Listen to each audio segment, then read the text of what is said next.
Welcome to a brand new video. Enjoy these true scary stories. And I would really appreciate if you subscribe. The worst summer break I ever had. Okay, so before I begin my story, this is a true story that happened to me when I was in high school, and it also made me a believer in the paranormal. My story began just before summer break. Me and my friend were planning what me should do during the break when my friend suggested I come with him to visit his dad. Since I had no other plans, I figured, why not? We were planning to stay there for 2 weeks. The first night, me and my friend were playing games on my friend's PS2 in the living room/kitchen.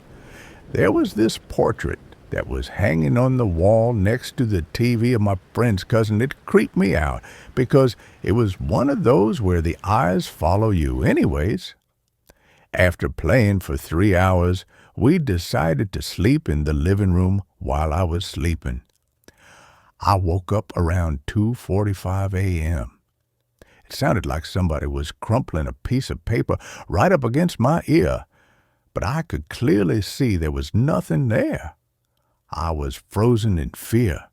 It went on for 10 minutes. Suddenly, after it stopped, I heard footsteps walking around the couch I slept on. After that, I heard loud thumping from the ceiling, like someone was stomping on the ceiling. Luckily, it stopped there. At some point, I fell asleep. I asked my friend the next day about the thumping. He told me it was just rats or mice. But I know there's no way that's true. The next night, we slept in the bedroom. There are 2 beds in each corner of the room. One faces the door while the other is not, and there is a built-in wardrobe blocking the view. My friend insisted that I take the bed facing the door. That night, I was lying in bed and watched the door handle slowly move like someone was trying to open the door. Then suddenly it opened and the room got ice cold. Luckily, that was all that happened. The next night, our power went out and my friend's dad told us to make coffee. As me and my friend walked down the hallway, we heard somebody walking behind us. But when we turned to look, there was nobody there. And when we called out to his dad, he was on the other side of the house. Not long after, he told me that one night, after he went to bed, he saw a shadow of an old lady standing next to his bed, staring at him, and walked off into the hallway and vanished. He said that most likely the door of the bedroom and the thing I heard walking behind us was most likely that old lady. I asked if there was a way to avoid having that terrifying stuff happen. He told me to go to bed before anybody else, and it worked.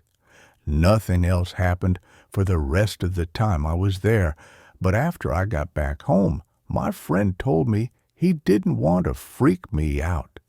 But when we hear footsteps behind us, he turned around first and saw a tall shadow figure standing behind me. The man at the door. This happened a few years ago. I remember it was in October, so good timing. It was at least somewhere noon. I was in the living room just peacefully laying on the floor as I watched YouTube and eating a few snacks. But that was when I heard that knock. I was always taught to get a parent before opening the door. So I walked into my parents' room, my dad at work at the time, and woke up my mom. I told her about the knock and let her deal with it. When she opened the door, a man was standing on the other side, maybe mid-30s, 40s. But he was alone, asking if somebody who lived here. The person he was talking about was the old owner of the house we lived in, who unfortunately passed away. My mom shook her head and closed the door, thinking all was done and just go on about our day, but he just kept knocking on the door. This probably went on for 10 minutes of constant knocking before it went fully silent, but that didn't last long. When the knocking continued, it slowly grew more louder, more aggressive. Then I heard the voice of a little kid who was banging against the door. I assumed he was the man's child, who was also with a woman. They all just stood there, the man knocking on the door and the child banging his body against the door. That was when my mother called my father. I was still in the living room, looking at the door before ultimately getting up and going into my mom's room. After a few minutes, my dad pulled up and walked up to the man, who, after all of this was done, he said that his knuckles were bloody from all the knocking. My father told the man to move on and leave us alone. The man nodded. But when my father went inside the house, the man went at it again. After a few hours, the knocking stopped. It was growing darker. Me and my family went out for groceries. But in the dark, on the sidewalk, I could see a black figure just standing there watching us. This time, he was alone. No kid, no woman, just him. My mother quickly ushered us to get inside the truck. I could tell she just wanted to go and get away from this man. When we got back, the man was still there, standing there, alone. When we all got inside, we finally called the police. My mom was friends with one of the police, so they came in under 5 minutes. The police questioned my parents and soon arrested the man. After they arrested the man, they soon told my parents that this wasn't the first time this happened. They said the man had did this to 3 other houses. I'm unsure if the man was released or still in jail. But one thing always stuck with me. What if I was the one who opened the door? Get ready for the last story of today, the impossible. In 2012, I was working as the lead diagnostics technician at an automotive shop in Fremont. It was a typical day, and my shift started at 7 a.m. sharp. I parked across the street and walked into the shop to greet my boss when my phone rang. The call brought devastating news. My grandfather had just passed away in the hospital. Overwhelmed, I quickly said hi and bye to my boss and headed straight home. Days earlier, strange events began unfolding. It was a Saturday, and my dad and I were working at our house. Throughout the day, peculiar things happened. One incident involved a garage light that repeatedly turned itself on even after we made certain it was switched off. We would leave the garage only to return and find the light inexplicably lit again. Later that same day, my dad received mysterious text messages from an unknown number with a 209 area code. The message urgently read, "Mi jefe está muy malo, you need to come now." Alarmed, we quickly packed up and headed to pick up my sister, and then all drove together to Manteca in my parents' Honda Civic. During the drive, my dad received additional messages, including one that asked, "Are you getting my messages?" My dad replied, "Yes." Upon our arrival, we discovered that none of my uncles had sent those texts, and none had recently changed their phone numbers. Days later at the hospital, my sister went through my dad's phone to find the conversation had inexplicably vanished. My dad never deleted messages, After my grandfather's passing, my family gathered at my grandmother's house in Manteca, where the atmosphere was heavy with grief. Hours later, my dad suggested we head back home to prepare a room for my grandma to stay with us. Agreeing, my sister, my girlfriend at the time, and I got into my sister's 2012 Honda Civic. My sister drove, I sat in the front passenger seat, and my girlfriend sat behind my sister. My parents followed closely behind in their own Civic.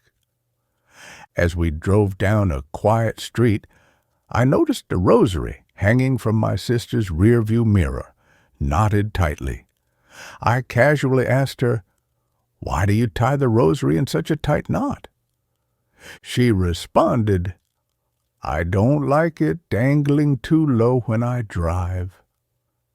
Not thinking much of it, I returned to scrolling through my phone. We approached a red light, preparing to turn left onto the freeway. Suddenly, my sister screamed. I barely had time to look up from my phone before blinding headlights filled my vision. An oncoming Volkswagen, traveling at nearly 60 miles per hour, swerved into our lane, barreling head-on toward our stationary car. The impact was immediate and fierce. My parents, who witnessed everything from behind, later recounted how the collision was so intense it lifted our car's rear wheels off the ground and threw us completely out of our lane. Inside the car, everything turned smoky, and my ears rang painfully.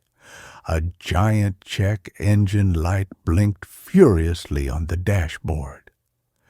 In the stunned silence following the crash, I opened my eyes and saw 3 rosary beads resting in my lap. My heart sank. I thought to myself, "Oh no, Stephanie's rosary broke." My memory at this point becomes hazy, but I distinctly recall a woman dressed entirely in white scrubs like a nurse, opening my passenger door and calmly instructing us to move quickly to safety across the street. According to my parents, however, there was no woman in white. We simply walked across the street on our own. Shaken and injured, my family frantically checked each other for injuries. I had a fractured sternum, my sister suffered 2 broken heels, and my girlfriend had internal bruising. Despite the severity of the crash, we had survived. As we stood waiting for the ambulance, my mother's eyes narrowed curiously as she pointed to my back pocket. "What's that sticking out of your pocket?" she asked, puzzled. Confused, I reached behind me, feeling something solid. Carefully, I pulled it out.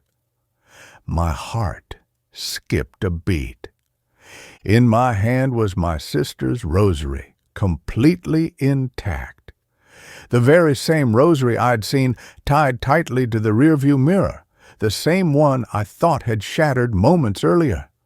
Somehow, impossibly, it had ended up safely tucked into my back pocket. To this day, none of us can explain how it happened, nor did we ever see the woman in white again. But deep down, I believe someone or something was watching over us that day. Thank you for watching.